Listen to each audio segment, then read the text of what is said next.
What's up, guys? Welcome back to the Free Speed Podcast, your go-to podcast for navigating fitness and life with purpose. We're your hosts, Cal. And I'm Tash. And today we are going to be talking about endurance. Tash and I have most recently, gotten into more and more endurance events. And recently we just did the marathon. But I think when we got into competing in Hyroxes and we got into doing these races, we've started to realize how endurance has not only been impacted in our fitness life, but in everything that we do. And just understanding how endurance shows up in every single space in our life. Definitely. And I feel like people sometimes don't understand that endurance is way more than just how fast you can cycle or how fast you can run a marathon. It's also about how you hold yourself together mentally, emotionally, and physically in the face of life's challenges as well. So we're going to be talking about endurance today. Really what I want us to start with is, why, Tash, did you get bored of the things that you were doing in terms of training, and why you started to seek out endurance? Well, it was probably just because I was surrounded by it a lot more. Because first of all, you do it a lot. And then also just like the whole Gold Coast and like moving to Australia is all about hybrid fitness and endurance. So just being surrounded by it more, but also just being constantly surrounded by you who is passionate about endurance sports, like just made me kind of want to dabble into it a little bit more. But honestly, I've talked about this before on the podcast. I used to strictly just weightlift, and I never used to run, or I don't know. I did cardio every now and then, like the Stairmaster or something after a workout, but that's not endurance in my opinion. Obviously, it is a cardiovascular exercise, but I wouldn't say like doing the Stairmaster for 30 minutes after a leg session is endurance, right? It's bodybuilder endurance. It is. Get your heart rate to 125 and sit there for as long as you can. Yeah. It's funny because I think when you get into endurance and you see like bodybuilders do that, and you're like, oh man, what I would do to kill to like make that my endurance. Literally. But it's all relative. Yeah. And like they're going into dark places when they do their strength sessions. And so like when they do the stair stepper, it's different, but still for them it's still challenging because their aerobic system is not at all compared to an endurance athlete. I don't remember the last time I used a stair stepper, and I would be so intrigued to see what my body would feel like on that. I think my cardiovascular fitness has improved significantly from the days that I used to do that. But September 11th is coming up, and I've always done a stair stepper workout on the 11th. 9/11. Yeah, because of the firefighter workout. Oh, we should do that. Yeah, and we should do that. But I want to say specifically the reason I got into endurance was because I think like a lot of people, you realize that if you're not Usain Bolt, that there's a genetic component to athletics. And don't get me wrong, the elite sprinters, the elite powerlifters, and all those people train a ton, and they train every day. And that's the only way that they can get to the level that they're at. With that being said, I think with sports like that, it seems like there's a genetic component that you either have or you don't have. And if you don't have like the innate ability to run just blistering fast or lift a lot of heavy weight, and you start to plateau at certain points, or you get to a certain level, you start to realize that the mental component and the training component is more important for you to succeed. And I think that's what happened to me, is because I got forced into a endurance sport kind of by accident. It's funny because that's kind of was like the gateway down a long hallway, which is just like pushed me further and further away from like pure strength. And don't get me wrong, like after this marathon prep that we did, I've missed doing like just like a strength day and slowing down. But I think a lot of people can relate to who have gone from the strength to endurance transition, where you realize it's more about the hours you put in and the time you put in, and you'll see a ton of results rather than you just being like, oh, I got unlucky. And I think if you realize that endurance sports takes away the luck factor because you feel like you can train more than someone else, you can train smarter, train better, train differently, rather than just show up one day and because you false started or didn't have a good start that you lost the 100-meter race. There's a luck component of endurance sports that I think is removed, and people feel like it's the hours that you put in, the time that you put in, the sacrifices, they all compound, and that's what leads people to success. And I think that's why endurance sports in general get a ton of respect, because it's like, oh, it wasn't luck. It was more you sacrificed a lot of time. And I think we'll get into that later in the episode, is sometimes endurance has a ton of negatives and a ton of drawbacks, because endurance doesn't necessarily you have much balance. Endurance is an extreme dedication to what you are doing in whatever it may be. So I also remember, just to add on to like that first question you asked me, this was like before, maybe it was like right when I started to run, when I signed up for my first half marathon.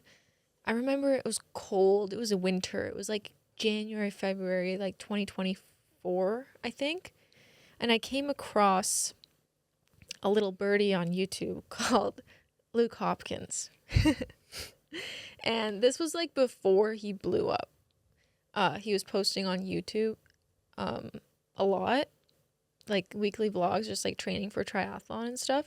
And watching those along with like Nick Bear's just vlogs in general are what kind of pushed me to want to be more in the endurance space, just because it was inspiring. Like the journey that they posted and kept consistent with posting every week for like years.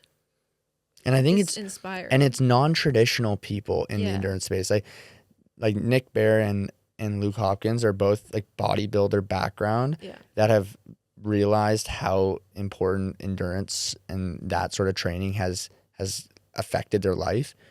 And I think that's why hybrid has become so popular, is because it used to be like the trail runner who was like scrawny and just didn't talk to anybody and just would log hundreds of miles and didn't really, and it's now this blend of the worlds that's so cool.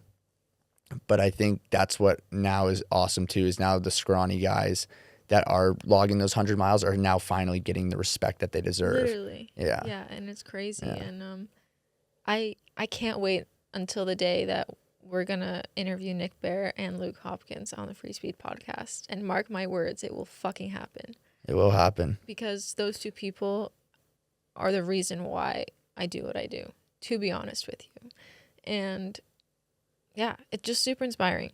Yeah, why don't we talk about your first High Rocks race and Oh man. and what you realized in enduring the suffering that came with it. Well, let me tell you. I did my first High Rocks race November of 2023 in Dallas. I keep in mind, I paid money to fly to Dallas to participate in this High Rocks race, which, to be honest, I had no business being there. I was not prepared. I had no idea what I was expecting. I've never run 8 kilometers in my life before that race. I think the longest run I did was 6 kilometers before the High Rocks race. And that was the hardest thing I had ever done in my life. But ever since that day when I did it, I told myself that this shit's fun and I'm going to keep fucking doing it because I just want to get better. And that's what I've been doing. And I've been working on myself. You know, like we do a few Hyrox races every year now just to kind of test our limits, see what we can do. But yeah, that first race that I did was really, really hard. And that's coming from someone who was pretty fit in like the high intensity, like interval training fitness scene, if that makes sense. Like I was doing F45 workouts, conditioning workouts. Like I think I was pretty fit back then, according to what I thought. But like Hyrox is just a whole nother thing. You need to be mentally fit and physically fit and know how to run 8 kilometers. So yeah, it's crazy. I did my first open Hyrox race in November of 2023, so it's almost 2 years ago now. Why did you even ask me about that again? The Hyrox? I find it fascinating how most people kind of just start transitioning into different kind of avenues, challenges, and they seek out something that they enjoy. And is that what you felt that you enjoyed from that Hyrox experience? Was the endurance part of it, or was it not? No, not at all. It was more the fact that I was like one of the first people in Canada to do a Hyrox race. Probably not. You felt like you were a pioneer. Yeah, literally. It was not a thing. Like nobody back home knew what it was. This was November 2023. It was not a big thing yet in Canada. Like it only just first got introduced in Canada, almost a full year after that, right? But anyways, from that Hyrox race, that was like my first taste of what endurance felt like. But that's so completely different than even training for a half marathon or marathon. When I think of endurance, I think of the complexity of all the components that go into it. And it's interesting because when you do like a marathon or you do a half Ironman or you do these things that require like a fueling, like the preparation, the organization, like the training, all these complex things that go into it, even something that is still an endurance event, like a 5K or a 10K or a half marathon, it just seems so much less complicated and so much less of a mental burden in terms of enduring suffering, enduring all these things. As much as you still got to run fast and do hard things. It's just interesting how endurance has levels to it. There's levels to endurance, and I think that's what excites me about doing like an ultra type of race, because it's been almost like 4 years since I did that David Goggins challenge, which was just like getting my toes wet. And it's nuts because like the recent Go One More Ultra that they did, the BPN Go One More Ultra, and like the distance that they covered in 2.5 days compared to like what I did, it just goes into perspective, like how much they were pushing themselves and how capable your body is when you actually test it to its limits. And it's crazy. I mean, the one guy was in the hospital with like what is it called? What is it? Isn't it gyno? Is it gyno? Is the wrong word? Rhabdo. What's gyno? Gyno is hard nipples. Gyno, guys. That's we're here on a Wednesday at 3:40 p.m. and I need a nap. But he's been awake since 3:30 a.m. It's been 12 hours, but yeah, gyno. No, he had rhabdo, which is like when you're Kendall? Yeah. Rabdo. I Yeah. want to get Kendall on the podcast. Yeah. That would be really cool. But just insane for those of you who don't know what that is, just look it up real quick. But it's basically your body, when you go push yourself that hard, starts to like poison. It's like poisoning yourself. Your muscles release some like toxic chemical, which I'm pretty sure is like poisoning yourself. But yeah, not only that, but even did you tune into that 247 team who ran across Iceland at all? I It didn't was see like, any of that. it honestly, it wasn't as much coverage on social media as you would think they would have done, because it wasn't that like on my feed as much as the BPN. It was the just more one team ultra. though, right? Yeah, it was just one team. Endurance. The reason I wanted to record this episode was because I was listening to a Nick Bear podcast, and he said when he was doing the Leadville 100 race, which is a ultra marathon in Colorado, they were going, they were doing some scouting of the course like the week before, and they ran into some guy like just outside of Leadville, and he looks at Nick and like their team, and he goes, "You know what it is that makes someone good at ultra running? You know what makes someone good or successful in the Leadville 100? This thing called endurance." And they laughed at him. Like Nick and everyone laughed at him, but he was serious. And I think there's I wanted to get into the depth of that, is there's something much deeper to what he said to Nick. And I think that's what kind of, I don't think a lot of people really think about, is what endurance really means. Because endurance is a complex thing, and we can go get into that right now. But there's a lot of things that I've endured in my life that I'm super grateful for, but there's also things in my life that I think I've endured that I regret, or that I realize like didn't actually serve me for the better. And then there's also things in life that I endured because it was a representation of my character, and somehow that has played a part of it. And I think what I want people who listen to this to do is to reflect and think about how they are using endurance in their life, and how they are going to make sure that they use it in the best way possible. And that's what I think we need to use. Is endurance is this thing that it's everywhere.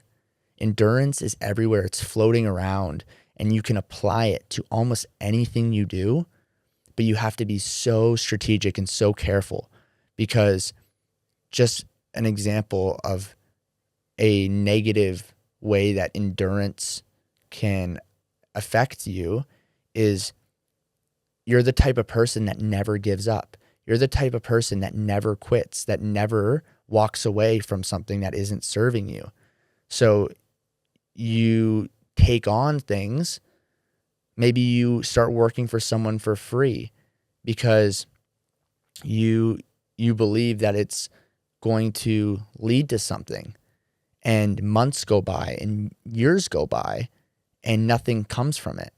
And you just keep enduring the process. And next thing you know, nothing has actually come of it. And so it's like, at what point is endurance actually foolishness? There is an element where endurance doesn't actually serve you, because it could kill you. It could lead you to something that is a dead end or takes advantage of you. And it's like, when do you know? When do you know how to keep enduring, because it's not just sunshine and rainbows at that moment?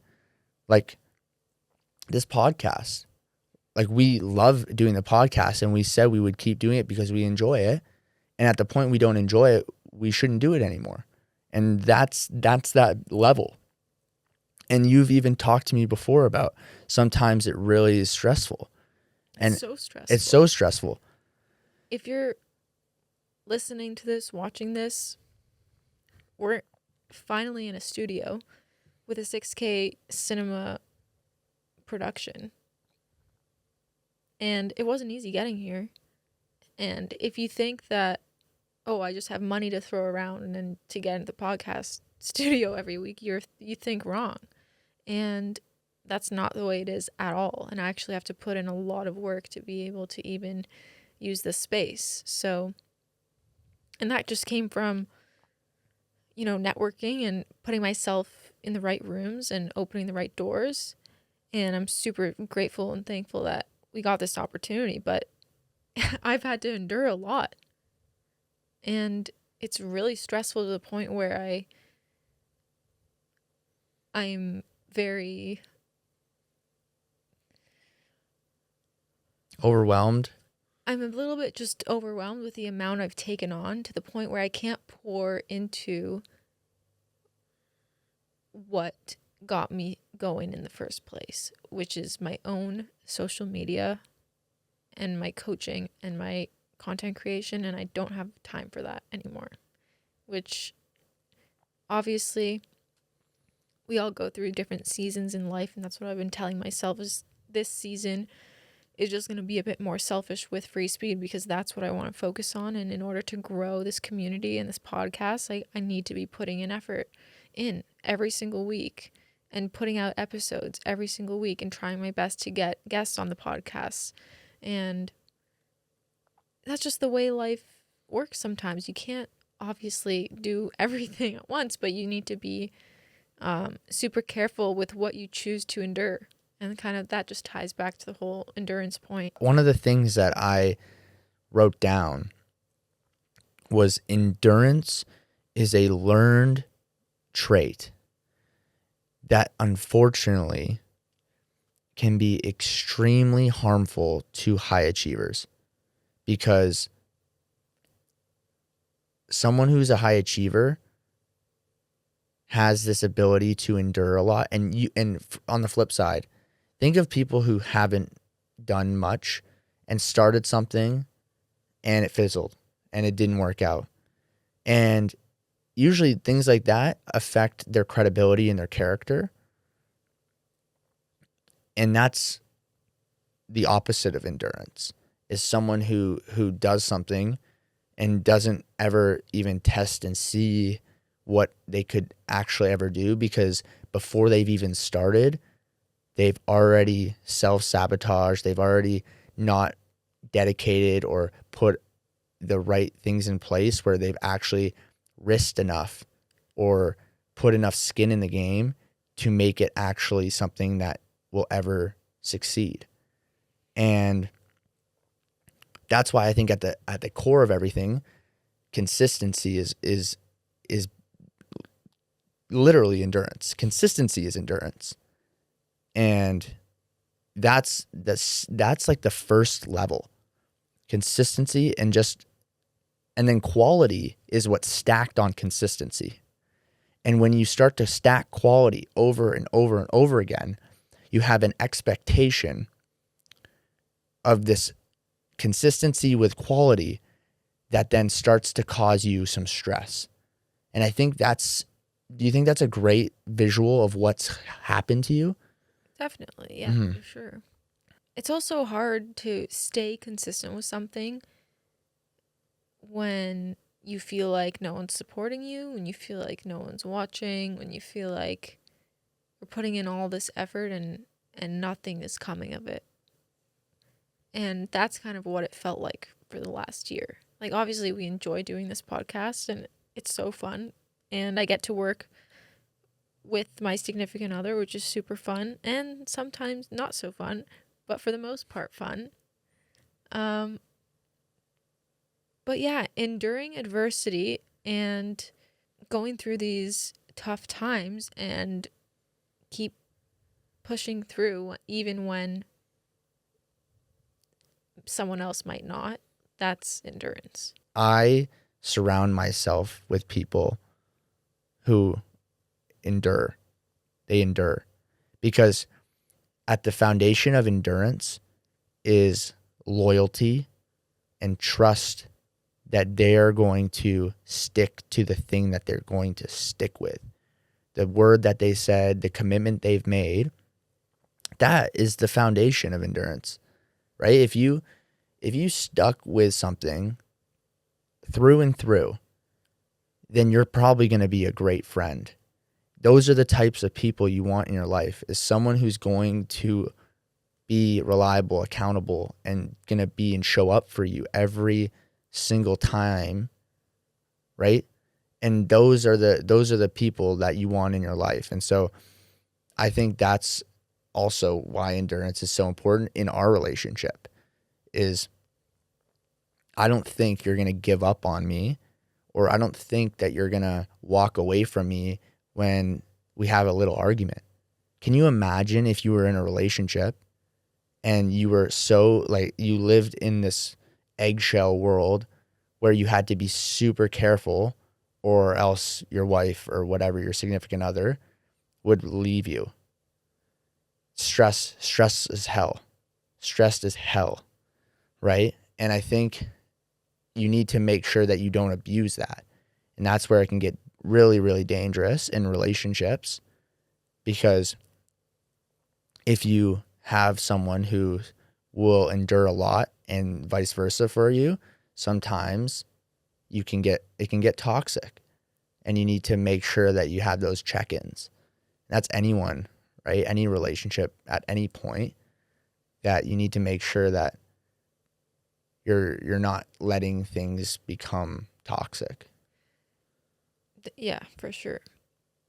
And to add on to that, we also endured a long distance relationship for 4 years before we moved to Australia together, which is crazy. And by long distance, I mean California, San Jose to Guelph, Ontario. That's pretty long distance if you ask me.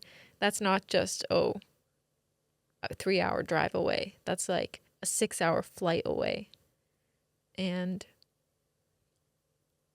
we got through it, but it was hard. And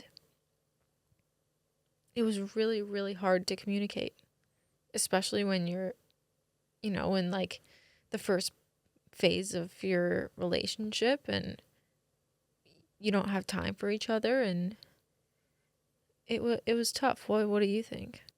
Yeah, I think it was challenging because we would see each other once every 3 months, and like that's not the ideal reality of a relationship. If you ever get comfortable or enjoy the fact that you're not with your partner, then you're probably in the wrong relationship. And I think that's like the issue, is when we would see each other, it would be every day we would see each other, and it was 24/7. And that's kind of how I knew that I loved you so much, was we would go from these intense, like we would see each other 24/7, and then we wouldn't see each other for, like, we would talk on the phone for 20-30 minutes a day, and maybe that was it. And so because we could go back and forth from that, I knew we could endure a lot together. But I think that itself tested our relationship to extremes, where there were moments where it was definitely not in a great spot. I think we've gone through times where it's just, yeah, it's been intense, either frustration or just on different pages. And it just is life. It's life, but it's forced us to navigate that. And now it's been so good being able to see how that's allowed us to then get to where we are right now. And I think that's as simple as it has gotten. Yeah. Is it's allowed us to have a stronger relationship. It's like strength training. You break your muscles down to eventually get stronger, and that's kind of what long distance did. So there is a benefit, I think, that it has given us. However, I think that's what also stresses us out. Yeah, and also just because the future is quite unknown right now, and we might be having to do long distance again For a um, small period, yeah. in 2026. I can't believe I just said that. It's almost 2026. I know. Oh my god. It's But gonna be anyways, 2029, and we're gonna have graduated high school 10 years ago. yeah, that's insane. Wow. Wow. Do you remember much of our long distance relationship? Because I have trouble, like, trying to remember everything. I feel like it was so long ago, but it really wasn't that long ago at all. We used to talk like hour, 2 hours every day because we were both working remote. Like we were both doing university online, and then there would just that evolved into, by the end in my last year, I remember we would talk for maybe 10 minutes a day, sometimes like barely talk because you were working so much and I was training and working, and like it was just like completely different schedules because of the 3 hour time difference. Yeah. And because we had built up the trust and the boundaries where we didn't need to talk every day as well, because like it was in a good place, then it also forced us to like start to grow apart in ways, which was also negative because you don't realize when you spend weeks or months or all that time away from your partner, you start to change as people. Yeah. And then when you change to a certain degree, sometimes you start to argue about things because you have different views and opinions and experiences. And I think that's why a lot of military relationships struggle, is because people just grow, they change as people. And it's just this huge chunk of time that goes by. And then you don't realize that you've just drifted so far from the partner that you were with. So that's what I've personally experienced, is I just felt super disconnected from you. And that was like kind of like by the end. And then it's taken months. It doesn't happen overnight where you just like, oh, it's just back to normal. I think it goes through these waves. Yeah, definitely. Is that how you feel? Yeah. But yeah, I'm glad we went through it because I feel like we can get through anything now. That's kind of my outlook on it. And if we're put into the position where we might need to spend some time apart from each other while you go and explore any opportunities that come your way, we're willing to do that now, and we'll figure it out. Mm-hmm. And obviously we have better like not coping mechanisms, but what's the word? Just like strategies to just like be in a long distance And I think the relationship. biggest thing that the only reason it worked, and I think I can think of like things in my life right now that like I know people who wouldn't do well in long distance because they just suck at communicating. Yeah. Right? Like I know people who suck at communicating, and that's the one thing that I think is like my number one priority, is like we need to be communicating on all levels to even think this is going to have any chance. And then from there, it's being proactive in expectations and understanding, because no one likes surprises either, or some people do. Most people don't like to be surprised by, oh yeah, I'm moving to Africa in 2 weeks, right? you need to have some sort of plan and outlook where it's both people are sort of looking at the future together and understanding that you both want to be in the same place. And I think that's what we've tried to do, is have these conversations that we both want to be in the same place, ultimately with similar goals. Yeah, definitely. So yeah, short episode this week, but we definitely just wanted to touch on the whole concept of endurance and how you can see it in different forms, and to bring all three together: the physical endurance, the mental endurance, and emotional endurance. We kind of found that the physical endurance, like running the marathon that we just did, like that teaches you grit. That teaches you what hard work feels like. The mental endurance is kind of just what keeps you going and what keeps you steady in everything that you do from day to day. And then your emotional endurance is what teaches you patience and consistency. And that's kind of what we learn in our long distance relationships, is that, yeah, you just have to be consistently communicating and patient, and the right time will come to be together. You just have to kind of make it work. And that's kind of what we did with this year moving to Australia. And we don't know what's going to happen when we move back home in the next few months. But that's kind of the fun part, eh? Yeah, I mean, and I think that's the reality of things, is like, even Tash and I don't have everything planned, and like there's going to be things that we're going to have to endure within the next year in terms of that emotional side of endurance, because it's going to be some change, and we're going to have to figure out exactly how we can do the things that we love to do, which is like podcasts and all these things.